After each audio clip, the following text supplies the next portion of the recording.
Okay, triangle similarity. So, dito, kailangan yung multiples. Yung multiples ng mga numbers.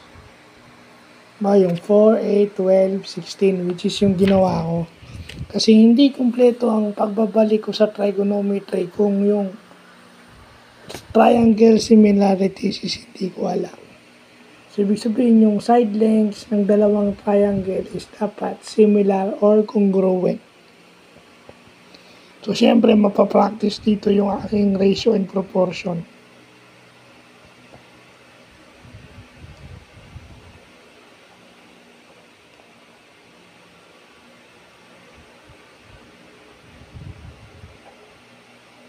So, yun. Bukas na tayo magpapractice pa ng further examples dito, but so far yan muna. So, yun lang po.